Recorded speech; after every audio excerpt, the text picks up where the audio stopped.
악을 갚겠다 하지 말고 여호와를 기다리라.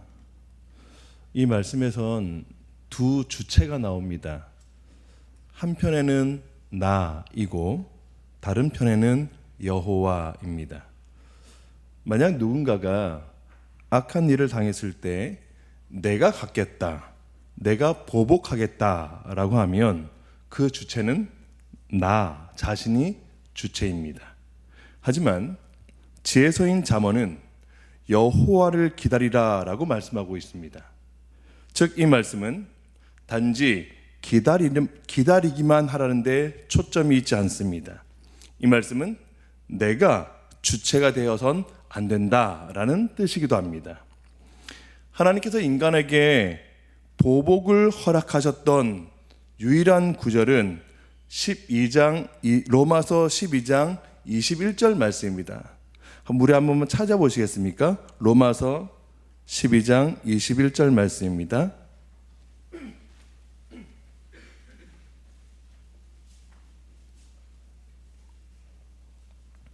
찾으셨으면 같이 함께 읽어주시겠습니까? 시작. 다시 한번요. 시작. 선으로 악을 이기는 일, 즉 하나님께서는 보복이라고 할 땐, 악을 갚을 땐 선으로 악을 갚아야 한다라는 말씀을 하고 계시는 겁니다. 보복에 대한 내용은 누구나 생각하셔도 억울하고 괴롭고 힘들기 때문에 그 보복에 대한 마음을 갖게 되는 것 아니겠습니까? 그런데 이 일을 선으로 하라라고 하시니 이건 당사자, 즉 피해를 받은 자 입장에서는 어처구니 없게도 너무나 괴로운 일이라는 뜻입니다. 글과 말로는 굉장히 쉬워 보입니다. 그렇지만 직면하게 되면 얼마나 괴로운 일인지 모릅니다. 결국 내 자신이 주체라는 사실을 포기해야 한다는 뜻 아니겠습니까? 정녕 하나님께서 모든 삶의 주관자이심을 믿으신다면 모든 보복의 주체가 여호와께 있습니다 라는 것을 인정하고 받아들일 수밖에 없다는 내용을 말씀해 주고 계시는 겁니다. 그런데 이 일은 너무나도 괴롭고 어려운 일이라고 말씀을 드렸습니다. 실제 그렇게 해야만 하는 당사자들은 굉장히 괴로운 상황에 놓여져 있습니다. 저는 15년 전쯤에 학교의 교목으로 재직을 했던 때가 있었습니다. 중학교와 고등학교였습니다. 두 학교의 교목을 실장으로 지내는 동안에 당시 학교에 학교 폭력으로 인해서 피해를 당한 학생과 상담을 해야 할 일이 있었습니다. 그 학생은 저에게 절대 폭력을 휘두른 선배와 친구들을 용서하지 않겠다라고 합의하기를 한사코 거부했습니다. 학교에선 그 학생을 저에게 맡긴 이유가 있었습니다. 그 아이가 바로 교회를 다녔던 학생이었기 때문에 그러합니다. 물론 여기에서는 합의를 만들어내야 하는 제 역할이 중요하지 않습니다. 그 일이 잘 되어야만 성공적이다라고 하는 걸 말씀드리려고 하는 게 아닙니다.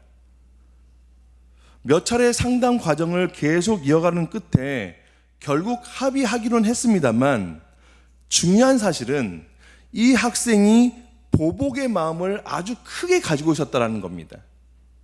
심지어 그 선배들과 친구들을 향하여 상상을 초월할 정도의 보복의 내용들을 생각하고 있었다는 점입니다. 저는 그 생각을 가지고 있던 그 학생이 실행할 수 있겠구나 라는 섬뜩함을 느꼈습니다. 어떻게든 막아야만 했던 것이죠. 근데 지금 이 내용 말입니다. 여호와께 보복을 맡기자라고 하는 이 말씀요. 이 내용을 가지고 그 학생에게 알려냈습니다. 소개했던 거죠. 그런데 그 학생이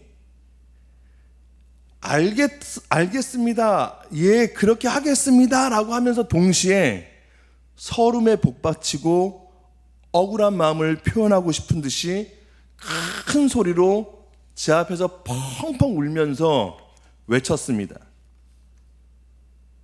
내가 피해자인데요.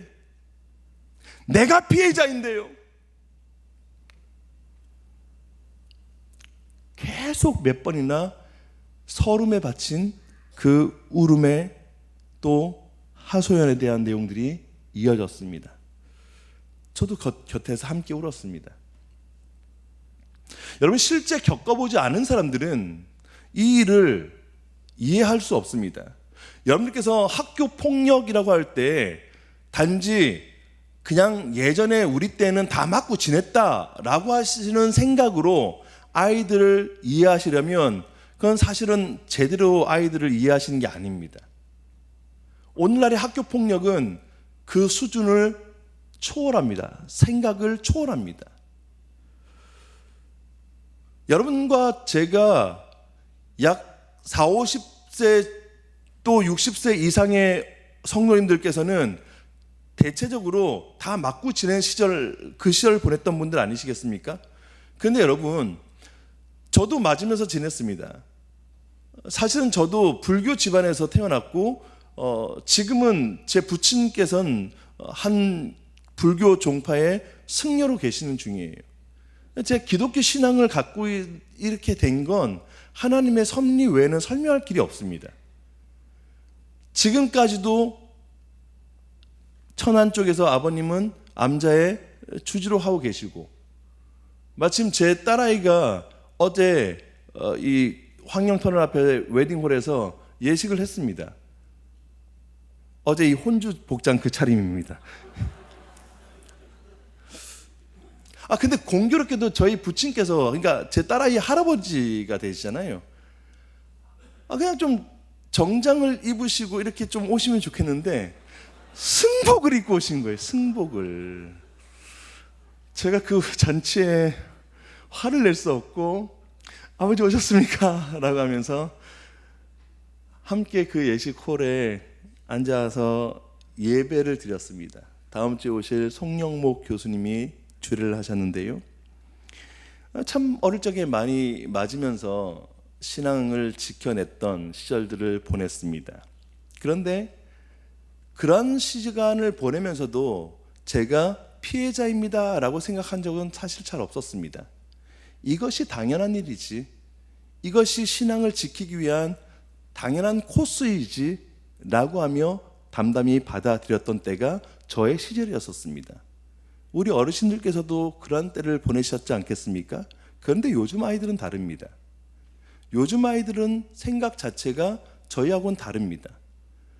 그렇기 때문에 이 악에 대하여 피해를 받은 학생의 입장에서는 억울한 경우들을 견딜 수가 없는 겁니다.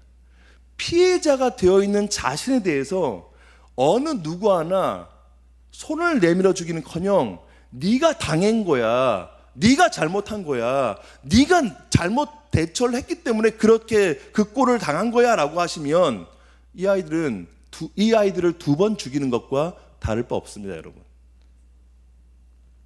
우리 오늘 청소년들도 이 자리에 많이, 목사님 봐야지, 고마워요. 사실 목사님이 청소년 전문 사역을 해왔던 사람이기 때문에 여러분들을 보니까 되게 기분이 좋아요. 오늘 제가 소개받을 때는 여러분들이 온다는 이야기를 제가 못 들었었는데 와, 앉아있으니까 너무 좋아요. 할렐루야. 크게 해야 될 텐데. 할렐루야.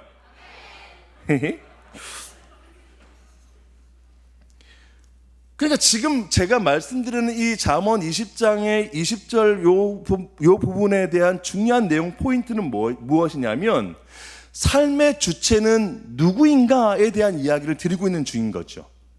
그래서 악에게 지지 말고 선으로 악을 이기라라고 하는 이 로마서 12장의 말씀 또한 누가 주체이기 때문에 그렇게 가능한가에 대한 이야기를 하고 있는 것이고, 또 오늘 이 말씀을 통하여서 내가 주체일 때는 내가 보복을 갚을 수 있고, 내가 안 갚음할 수 있고, 내가 되갚아 줄 수 있는 주체다라고 하는 생각 속에 뭔가를 계획하고 실행하고자 하는 그런 마음이 있다는 거예요. 그런데 하나님의 말씀은 네가 주체가 되면 안 된다라는 거예요.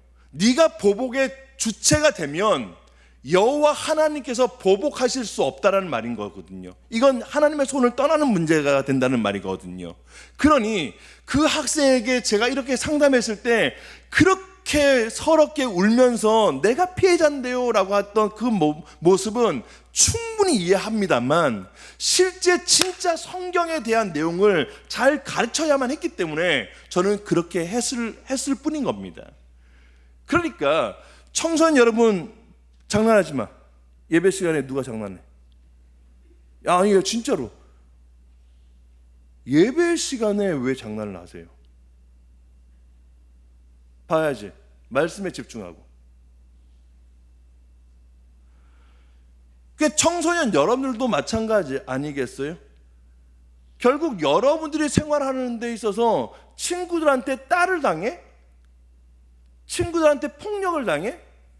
친구들한테 놀림을 당해? 여러 가지의 상황 속에 놓여 있을 수 있지 않겠어요? 그러면서 속으로는 굉장히 이를 갈고 마음에 칼을 갈겠죠. 내가 반드시 저 자식 어떻게 한다 내가. 그러니까 그 보복에 대한 주체가 여러분이 되어 있으면 여호와 하나님의 말씀의 법에는 맞지 않다는 뜻인 거예요. 그게 서럽고 그게 억울한다는 거 알고 있어요. 하나님께서 그걸 모르실 리가 없으세요. 그럼에도 불구하고 말씀의 원리에, 말씀의 배움을 가진 청소년이라면, 기독 청소년 청년들이시라면 하나님의 말씀의 원리에 따라서 삶을 살아낼 수 있어야 되는 거 아니겠습니까? 오늘날에 이런 청소년들이 필요하다는 거예요. 이런 청년들이 필요하다는 거예요. 이런 장년들이 필요하다는 거예요. 그런데 이제는 그러한 시대를, 그러한 사람들을 찾아보기가 어려운 시대가 되어가고 있다는 뜻인 거예요. 그래서 23절에서는, 이어지는 23절 말씀은 한결같지 않은 추라는 말과 속이는 저울이라고 나와 있지 않습니까? 이 내용은 예로 들어준 표현인 겁니다. 어떤 예요? 하나님께서 어떻게 보시는가에 대하여서 생각하기보다 내 이익을 위하여서 여호와의 눈을 잠깐 속인다라는 뜻을 가지고 있는 예가 한결같지 않은 추와 속이는 저울이라고 표현한 겁니다. 이 말씀도 역시 마찬가지 아닙니까? 어떻게 삶을 살 것인가 라고 했을 때 눈앞에 보이는 당장의 이익을 위해서 내가 나의 삶의 주체가 될 것인가? 왜? 눈앞에 이익이 바로 있으니까요. 그걸 위해서 내가 주인공이 되어서 내가 주체가 되어서 이 이익을 따르려고 할 것인가? 그렇지 않으면 여호와의 율법을 따라 하나님의 미워하시는 일을 하지 않고 하나님께 우리의 삶과 생을 맡길 것인가 하는 일이 여기에서 나눠진다는 뜻인 거죠. 차이가 있다는 말씀인 거예요. 소위 하나님 중심으로 사는 삶이 필요하다는 뜻이겠죠.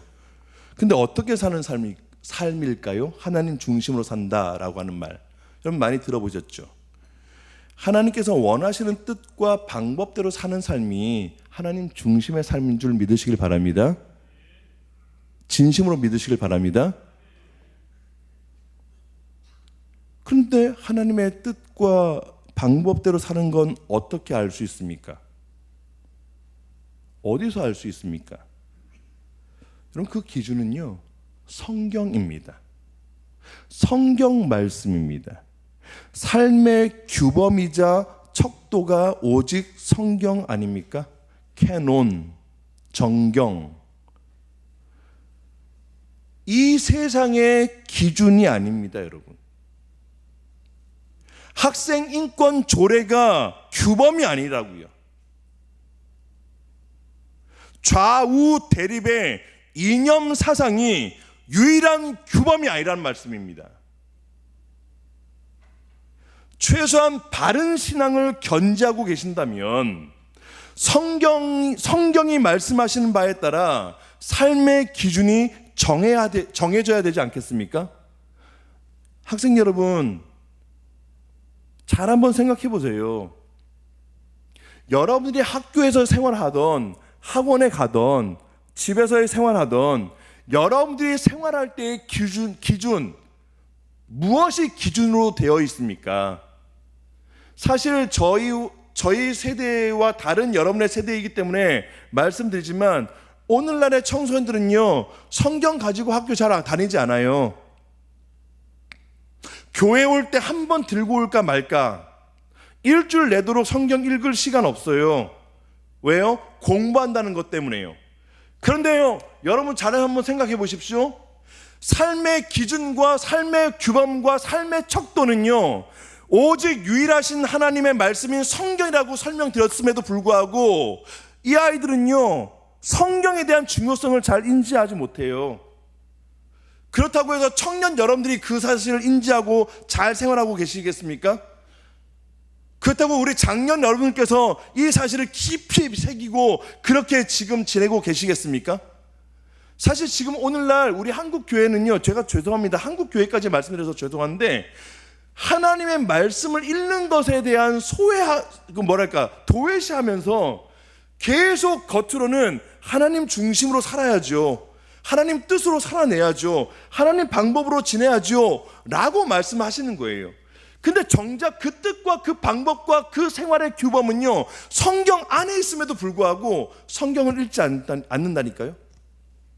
그러니 교회를 다닌다고 하는 성도, 소위 교인, 교우 여러분들께서는 어디서 바른 규범과 어디서 바른 삶의 척도를 찾고자 하시는 겁니까? 이 성경을 떠나서요. 여러분 속고 계시는 거죠. 악한 사탄 마귀에게 속고 계시는 거예요. 성경 아니라도 세상에 여러 기준들이 많아. 너희들의 합리적인 이성을 발휘해봐. 너희들이 판단할 수 있는 지적 능력이 얼마나 뛰어난데, 너희들이 하나님의 백성이라며 하나님의 사람이라며, 그러면 너희들이 평가하고 판단할 수 있는 지적인 측면이 있을 거 아니야. 그러면 굳이 성경을 왜 찾아? 여러분의 판단과 소견에 옳은 대로 정하면 되는데 라고 하며 꼬드기는 것이 이 시대의 영적 악한 존재 사탄 마귀라니까요. 그러면서 교묘하게 여러분들은 예배 자리에는 오시는 거예요. 그래놓고 삶의 현자로 딱 돌아가시면 마치 주일날 성경 설교 말씀 한 번 듣는 정도는 우리로서는 다 한 거야. 생활에서는 내 판단과 내 기준과 내 이성과 내 지적인 능력으로 나는 삶을 살 수 있는 존재라니까 라고 하며 그 다음부터는 하나님 생각을 뒤로 해놓죠. 이게 지금 잠언 말씀에 있는 내용들을 풀이해 드리는 중이에요. 누가 주체인가? 누가 악을 갚는 것에 대한 주체인가에 대한 내용부터 출발했지만 사실은 실제 우리의 삶에서의 주체는 누구인가에 대한 내용으로 계속 이어져 간다는 뜻입니다. 이 사실을 제대로 발견하지 못하시면 여러분들과 제가 또는 청년들이 신앙생활을 10년, 20년을 한다 한들 그건 의미가 없는 일이에요. 소용이 없는 일이라고요. 왜요? 여호와께서는 벌써 한결같지 않은 저울을 미워하신다 하셨거든요. 속이는 저울이 바람직한 것이 아니다라고 말씀하셨거든요. 그런데 우리가 계속 한결같지 않은 저울처럼, 속이는 저울처럼 계속 그렇게 모습을 갖추며 교회를 다니고 있다 한들 그게 하나님 앞에 무슨 기쁨이 되겠습니까? 그게 무슨 하나님 앞에 영광이 되겠습니까? 오히려 세상 사람들에게 손가락질 받고 있겠죠. 너희들이 교회에서는 열심히 잘하더라? 근데 세상에서는 나한테 그렇게 막 못되게 하네? 나한테 그렇게 막 욕을 하네? 너희들은 조금 더 손해 안 보려고 나한테 막 뭐라고 하네? 라고 하면 손가락질하는 거 아니겠습니까? 왜요? 한결같지 않거든요, 여러분들이. 말씀에 한결같지 않고 성경의 원리대로 한결같지 않으니까 그냥 계속 속이려고 하는 삶을 살려고 하다 보니 이것이 교회 안에서의 모습과 바깥에서의 모습이 달라지는 이유라는 거예요. 정신 똑바로 차려야지. 얘들아, 진짜로 급식 먹을 때 기도는 하냐? 왕따 당하고 있는 친구 곁에 가냐? 예수님은 세리와 창기를 만나시면서까지 그들을 찾아가시면서 위로하셨거든. 너희들은 예수님 믿는다면서 안 하고 있지? 거봐, 너희들의 이성과 너희들의 지적 능력은 한계가 있다는 거야. 안 해. 성경 말씀대로 안 살아. 그래서 24절 말씀은 진술하는 거죠. 사람의 걸음이 여호와로 말미암다라고 말이죠. 여러분 죄송합니다. 제가 사실 이게 무슨 헌신 예배도 아닌데 그냥 오후 예배인데 제가 무슨 헌신 예배 설교하러 온 것처럼 이게 너무 강하게 말씀드려서 죄송한데요. 근데 저 아이들 보니까 제가 더 그랬던 것 같아요. 요즘에 아이들이요, 제가 학교에 교모로 있다 보니까 예전에 있었다 보니까 학교에 그 안 믿는 선생님들이 좀 많이 계셨거든요. 근데 선생님들께서 꼭 제가 목사라는 걸 알고는 제 앞에서 학생들을 부르시는 거예요. 특별히 학생 생활부장 선생님 아시죠? 생활지도부 선생님. 이 선생님이 학생들을 부르는데 제가 딱 있을 때는요, 죄송해요, 이해해 주시고 들어주십시오. 어이 박예수도 일로 와. 못된 짓 한 아이. 어이 김요셉이 일로 와. 제 앞에서 저 보라고, 저 들으라고. 얘네들이 요셉이래요. 얘네들이 다니엘이래요. 얘네들이 에스더래요. 근데 얘네들이 애들 돈 뺏고 있어요. 이거예요. 저 앞에서. 그러니까 교회를 다니는 학생들이 학교에서 그렇게 생활하고 있는 것에 대해서 저한테 빗대어서 비꼬면서 그렇게 아이들을 데리고 오시는 거예요. 일부러 그 아이들 이름을 크게 부르시더라고요. 씁쓸했습니다만 현실을 받아들일 수밖에 없었습니다. 왜냐하면 진짜 그 아이들이 그렇게 지냈거든요. 교회를 다닌다고 알려진 아이들이 비록 뭐 성경의 이름의 인물의 이름으로 아니었을지라도 교회를 다니는 학생들이 대체적으로 조금은 태도가 바르지 않았었어요. 여러분, 사람의 걸음 여호와로 말미암습니다라고 하는 이 24절의 진술은 역시 똑같은 맥락으로 이어져 가는 거예요. 인생에 있어서 사람이 자기가 주체가 되어서 여호와의 주체 되심을 거역할 땐 그 사람 성공할 수 없습니다. 세상의 시각으로 세상의 시선으로는 나름 성공했다라고 하는 기준이 세워질 수 있겠죠. 근데요, 그 사람은요 진짜 하나님을 만나지 않았던 사람이기 때문에 세상에서는 성공이라는 이름으로 갖다 붙여줄 줄 모르겠지만 하나님 앞에서는 그 사람이 성공했다라고 할 수 없어요. 얼마 전에 그 Sing Again이라는 프로 있지 않습니까? 그 프로에 우승 그 후보를 이렇게 뽑는데 막 투표를 하잖아요.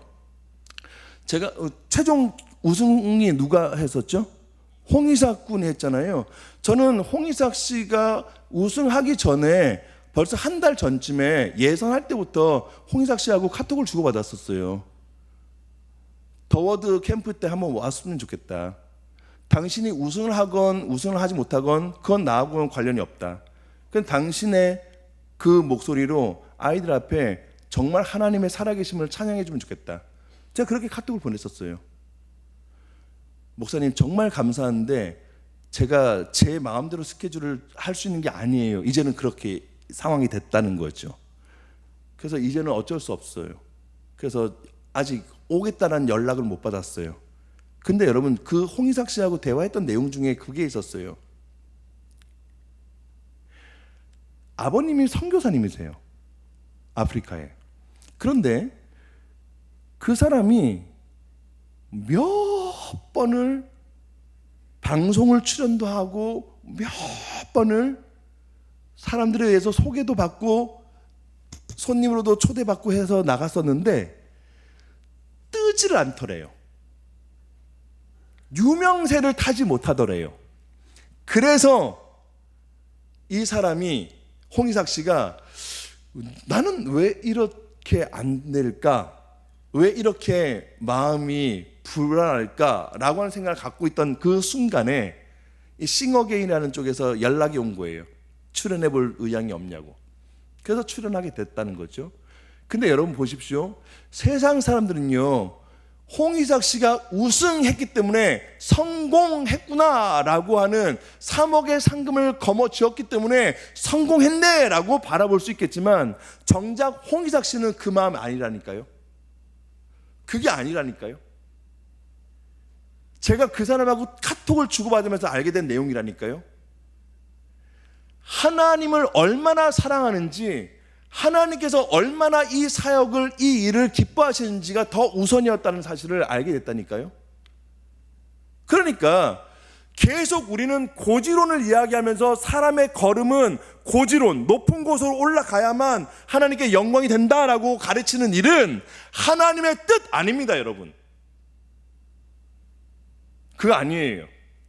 하나님의 뜻은요, 성경 말씀에 비춰보면 낮아지는 거예요. 오히려 예수 그리스도께서도 낮아지셨어요. 십자가에서 못 박혀 돌아가신 것도 낮아지심이에요. 근데 교회에서는 계속 높아지기를 가르치신다면 성경과 위배되는 내용 아닙니까? 냄비와 같은 신앙을 가르치시면 안 되는 거 아닙니까? 냄비 뭐죠? 우리 어르신들은 다 아실 텐데요. 냄비 불 딱 켜면 확 끓어오릅니다. 근데 불 딱 끄는 순간 확 식습니다. 냄비예요. 교회가 냄비 신앙을 가르치면 안 된다니까요. 뭔가 수련회 때 팍 뜨거워졌다가 딱 끝나면은 다 식어지는 그런 신앙 교육 하시면 안 된다는 거예요. 그걸 왜 하십니까? 식어지고 나면 다 교회를 또 떠날 판인데 그러면 안 되는 거 아닙니까? 그러면 어떻게 해야 되는 겁니까? 소위 어르신들을 기준으로 말씀드립니다. 소위 가마솥 신앙을 가르쳐야죠. 가마솥 신앙. 군부를 계속 지펴내는 거죠. 계속 지폈다가 뜨거워지고 엄청 강한 열이, 온도가 오르면 안에 내용물이 이게 삶아지고 익혀지고 딱 하면서, 근데 군부를 빼내도 그 가마솥은 계속 오랜 시간 동안 유지되지 않습니까? 그 온도가요. 교회는요, 가마솥 신앙을 가르쳐야죠. 가마솥 신앙. 계속 군부를 떼야 되는데 이 군불로 때울 장작이 무엇인가가 중요한 거죠. 여러분, 냄비는요, 금방 켰다가 꺼지는 렌지와 같은, 가스렌지든 뭐든지 그렇게 되지만 군불 장작은요, 그러면 안 됩니다. 제가 이건 나름대로 생각했던 건데요, 군불 장작은 성경과 교리인 줄 믿으시길 바랍니다. 바로 그거예요. 그걸로 계속 가르쳐 내셔야 되는 거예요. 저는 대청교회 이 사역의 이 현장의 모습들을 간혹 듣습니다. 제가 앞서도 언급드렸지만 송영목 교수님이라든지 또 박재은 교수님이라든지 또 다녀가셨던 목사님들한테 제가 대청교회에 대한 소문들은 잘 듣고 있습니다. 저는요, 우리 대청교회가 그런 군불로 아이들을 이게 쫙 삶아내고 하시는 이런 사역을 하고 있는 교회라고 생각하고 있어요. 진짜예요. 이건 누구한테 들어서 하는 것도 아니라 제가 판단하는 내용입니다. 그러니까 청소년 여러분, 마지막이에요. 이제 시간 다 됐어요. 알아요. 빨리 맞춰야 된다는데, 그지? 네. 그러니까 교회가 우직하게 성경과 교리를 꾸준하게 가르쳐내는 일들을 그걸 해내지 못하면요, 이 아이들은요, 대학생활 딱 되는 순간 교회를 떠나려고 해요. 왜 그런지 아세요? 이 말씀의 마지막 하이라이트예요. 오늘 다 못 따라서 죄송한데 언제 또 불러주실려나? 다음에 너희들 헌신 예배할 때 한번 오면 안 될까? 죄송해요. 이게 마지막 하이라이트가 뭐냐면, 왜 그렇게 교회를 대학생에 대해서 떠나려고 하는가 하면 내가 주체가 되고 싶어하는 마음 때문에 그런 거예요. 예? 여호와께서 주체 되시는 것이 이젠 참을 만큼 참았다라고 생각하는 것 때문에 그런 거예요. 부모님의 눈치, 선생님들의 권유, 좀 아이들 표현에서는 좀 심하게 말하면 강요, 이런 내용들에서 좀 자유롭고 싶다는 거예요. 그래서 이제는 대학교만 내가 다른 지역으로 가기만 가봐라, 내가 알아서 내가 신앙생활 할게요 라고 하면서 떠납니다. 근데 거기 가서도 교회 생활을 하느냐? 안 합니다. 신앙생활 안 합니다. 왜요? 내가 주체가 되어 있기 때문에, 이제는 내 주체로 바뀌어 있기 때문에. 그래서 잠언 20장의 이 후반절의 말씀은 누가 주체인가, 보복은 누가 하는가에서부터 시작을 해서 인생의 주체는 나인가 여호와이신가, 이 내용으로 귀결하고 있다는 거예요. 사랑하는 성도님 여러분, 사랑하는 우리 청소년 여러분, 청년 여러분, 기억하십시오. 하나님의 말씀은 여러분들이 하나님께서 주체가 되신다라는 사실을 끊임없이 가르쳐주고 있다는 사실을 잊지 마셔야 합니다. 이 사실을 붙들고 신앙생활을 하셔야 한다는 거예요. 아멘이십니까? 아니, 정말 아멘이십니까? 그럼 여러분 생활 속에서 왜 그렇게 엉망으로 살아가시려고 합니까? 그게 이중적 신앙이라는 거예요. 그게 가식적인 신앙이라는 거야, 얘들아. 목사님은 그런 사람들이, 청소년들이 나오지 않기를 바라는 마음으로 한 단체를 조그맣게 하고 있어요. 이 소중한 원리를 붙들고 지금도 우직하게 가려고 합니다. 사랑하는 대청교회 귀한 성도님 여러분, 여러분들의 삶에 모델이 되어주셔야 되는 거 아닙니까? 그러면 교회에서 성경의 내용으로, 교리의 내용을 잘 배우셨다면 실제 생활 현장에서도 그 말씀에 따라서 삶으로 예배의 은혜를 표현해 주시기를 바라요. 믿지 않냐는 사람들한테 조금 바보스럽다라고 하는 말을 들으실지라도요, 여러분의 삶 속에서 하나님께서 영광을 받으실 수만 있다면 내가 좀 바보 되는 거, 내가 좀 낮아지고 내가 좀 손해보는 거, 그거 감당해야죠 라고 하며 겸손해지는 그런 모습들을 보이셨으면 참 좋겠습니다. 그 모습을 보고 아이들이 보고 자라니까요. 여러분이 시장에서 흥정하며 싸우고 언쟁을 높이는 모습들을 보이시면 이 아이들 그거 보고 자라는 거예요. 정말이에요. 안 보는 것 같죠? 다 보고 있습니다. 교회에서, 기관에서 여러분들 말다툼을 하시고 계시는 경우는 없으십니까? 잠언이니까 마침 나중에 또 누군가 또 설교를 하실 때 이 말에 대한 또 설교를 하실 수 있겠지만, 여러분들 그런 모습들을 보이시면 이 아이들이 안 보는 것 같죠? 다 보고 자랍니다. 그게 하등의 영적인 유익이 없어요. 어떻게든 서로가 손해를 보더라도 이해하려고 하고 배려하려고 하고, 어떻게든 교회가 하려고 한다면 추진하려고 하고 힘을 모으려고 하고 하는 이런 아름다운 모습들을 계속 조금씩 보여줘야 이 아이들도 나중에 장년이 되고, 나도 우리 아버지가, 우리 할아버지가 하시는 모습들을 봤는데 그렇게 하시더라 하는 걸 보면서 자랐다라고 하며 이 아이들도 그렇게 할 거 아닙니까? 여러분들은 막 성질내면서 화내면서 다음 세대 아이들은 커서 교회를 할 때 너희들은 온순하고 겸손하게 교회를 잘 이끌어 가야 한다, 이런 말씀하시면 그건 이율배반적인 거죠. 그러시면 안 되는 거죠. 말씀을 맺겠습니다. 여러분, 이제 다 못해서 너무 죄송한데요, 너희들 책임이야 얘들아. 진짜 미안해. 기억 하나만 기억하십시오. 삶의, 인생의 주체는 누구인가에 대한 문제예요. 보복을 당하셨을지라도, 죄송합니다. 악을 당하셨을지라도 보복하는 일은 여호와께 있음을 믿으시길 바랍니다.